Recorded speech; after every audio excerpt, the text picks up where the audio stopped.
Coucou les amis, alors j'avais envie de vous parler d'un autre sujet qui est la sexualité sacrée et voilà, vous parler de sexualité. En fait, il y a quelques temps, j'étais vraiment, enfin je m'étais intéressée en tout cas à ça, au tantra, tout ça, et, euh, et vraiment voilà, c'est quelque chose qui m'appelle en tout cas et que j'ai envie d'explorer. Et ça faisait partie d'une des intentions de mon défi de l'abondance. Alors c'est quelque chose, enfin mon défi arrive presque au terme, donc c'est quelque chose que j'aurais pas vraiment expérimenté durant le défi de l'abondance. Mais, mais en tout cas, voilà, j'étais prête à faire un stage en fait là au mois de juin. Et le truc c'est que donc on peut le faire en célibataire ou en couple, mais comme je suis désormais en couple depuis 2 mois et que mon conjoint n'est pas voilà est loin de moi, donc c'est difficile. Enfin voilà, on peut pas vraiment le faire à deux. Mais en fait, en ayant parlé, enfin moi je lui ai parlé de cette démarche que j'aimerais découvrir, voilà, la sexualité sacrée. Euh, euh, et lui est aussi partant pour ça, donc j'ai, euh, je me suis dit, bah, ça sera pas ce moment-là, ou je le ferai pas toute seule, mais en tout cas, j'ai envie de le découvrir avec lui. Et même si ça fait pas longtemps que l'on se connaît, voilà, donc on apprend à se connaître, en tout cas, donc beaucoup via, enfin, virtuellement du coup, parce que on a quand même pu vivre des choses assez intenses pendant 1 mois, mais après il est parti, donc là on arrive à se capter presque tous les jours hein, sur Skype, donc voilà, on passe quand même 1 à 2 heures à chaque fois, voilà, à se parler. Donc voilà, donc il y a quand même des choses qu'on se dit, qu'on a envie d'approfondir et tout ça. Et lui est vraiment sur cette démarche aussi. Donc voilà, d'apprendre de nouvelles choses, de faire un travail de développement personnel. Enfin, même j'aime pas ce mot travail, mais une connaissance de soi, enfin voilà, une démarche comme ça. Et voilà. Et en fait, il n'y a pas très longtemps, j'ai découvert par chez moi qu'il y avait des cafés sexos. Alors, je sais pas si vous connaissez le principe, c'est donc ça se passe dans un, en tout cas là ça se passe dans un café, une librairie, enfin voilà, où il y a des livres, enfin ça fait les deux choses.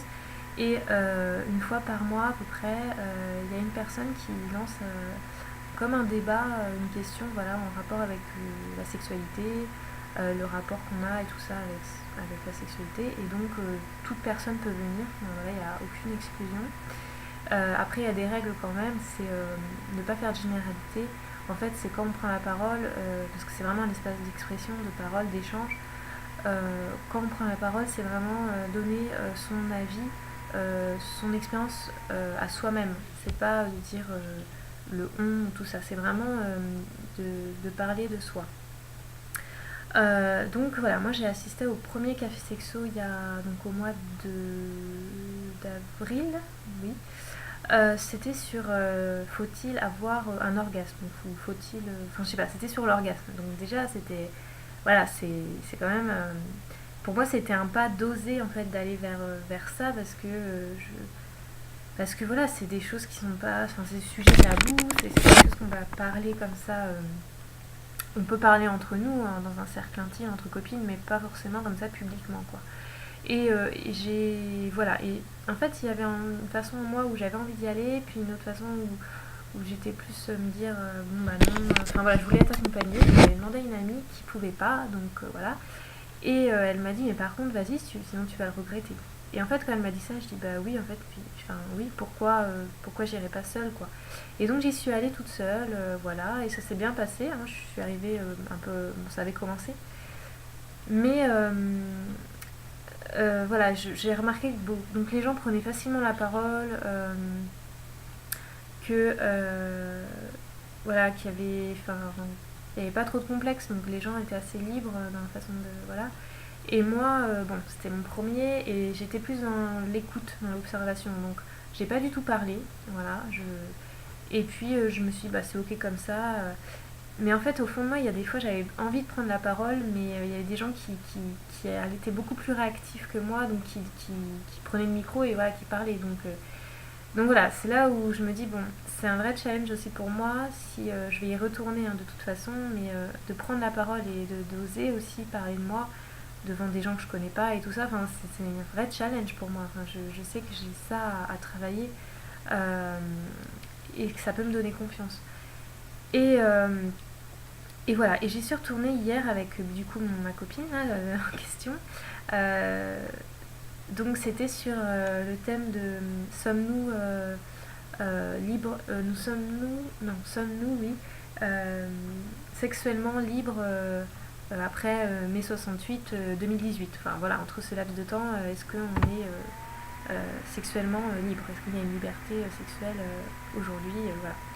Donc voilà, c'était aussi hyper intéressant. Alors il y avait des concepts assez philosophiques, enfin, des gens qui avaient, vous voyez qu'ils étaient passionnés par le sujet et qu'ils avaient creusé un peu là-dessus. Enfin, il n'y avait pas que des expériences de vie, il y avait quand même des choses, voilà, on sentait que c'était un peu... Des fois ça partait vraiment dans les trucs philosophiques, mais pas que.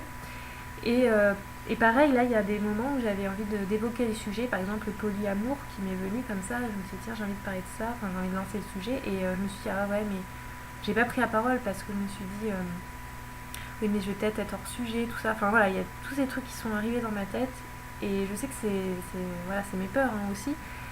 Mais bon voilà, j'ai écouté tout ça, j'avais pas forcément... Enfin, et en même temps, j'avais pas forcément des choses à dire enfin, voilà, qui me venaient sur mon expérience. Euh, mais en prenant la parole, ça aurait peut-être pu venir aussi. Et j'ai encore pas osé là prendre la parole, parler, mais voilà, mais je vais y arriver petit à petit. Déjà, le premier pas, je me dis, bah, c'est le fait d'y être allé, d'y être retourné. Euh, donc c'est super, enfin, déjà c'est super pour moi. Et, euh, et même si j'ai ces peurs et ces angoisses de parler en public, bah, je les accepte, voilà. Il arrive aussi, enfin, je suis aussi souvent, enfin pas en colère contre moi, mais c'est-à-dire que voilà, quand je vais prendre la parole, je peux rougir aussi. Enfin voilà, le fait que je rougisse, je me sens mal parce que je me dis waouh, c'est bon, tout le monde voit que je rougis. Enfin voilà, il y a tous ces trucs-là qui arrivent et moi ça me met en panique. Donc déjà rien de le fait de penser que je peux rougir et que je devienne vraiment rouge écarlate, j'ai déjà, je le vis déjà pas que je l'imagine et que je m'y, enfin voilà, j'ai encore cette ça me bloque en fait parce que il y a ce regard de l'autre et ce regard que moi aussi je me pose parce que c'est le fait de rougir aussi c'est quoi c'est l'émotion qui sort donc par le corps voilà euh, et, euh, et c'est de l'accepter et puis petit à petit en faisant ça peut-être que je vais rougir au départ mais peut-être petit à petit je vais prendre confiance en moi parce que j'aurais osé et que je vais peut-être moins rougir et puis même si je rougis et bien je me dis bah voilà le principal c'est que j'ai dit ce que j'avais à dire enfin voilà et que j'ai osé et ça c'est beau c'est vraiment le premier truc que je me dis voilà mais c'est un gros challenge aussi je pense que ça peut et de parler aussi de ce sujet là c'est quand même pas rien parce que moi ça m'affecte enfin ça me touche et j'ai envie de creuser la question là-dessus euh, je vous ai peut-être aussi présenté dans une autre vidéo un peu mes peintures que voilà que tout tournait autour de la féminité, de la sexualité. Donc voilà, je suis pleinement habitée par ce sujet-là. Je fais un travail aussi avec ma généalogie, donc les ancêtres et tout ça, sur bah, la féminité. Voilà, donc il y a beaucoup de choses qui ressortent de ça. Euh, mes démangeaisons vaginales que j'ai aussi qui viennent, qui s'en vont. Enfin voilà, c'est. Et voilà, donc j'avais juste envie de vous faire partager cette expérience du fait que bah, voilà, ça existe aussi des paroles libérées sur ce sujet, de bienveillance, voilà, de non-jugement aussi. Donc voilà, regardez autour de chez vous si ça vous parle, si vous avez envie de rejoindre voilà, des groupes de parole là-dessus, ça peut être très sympa. Voilà, donc je vous embrasse et puis à une prochaine vidéo.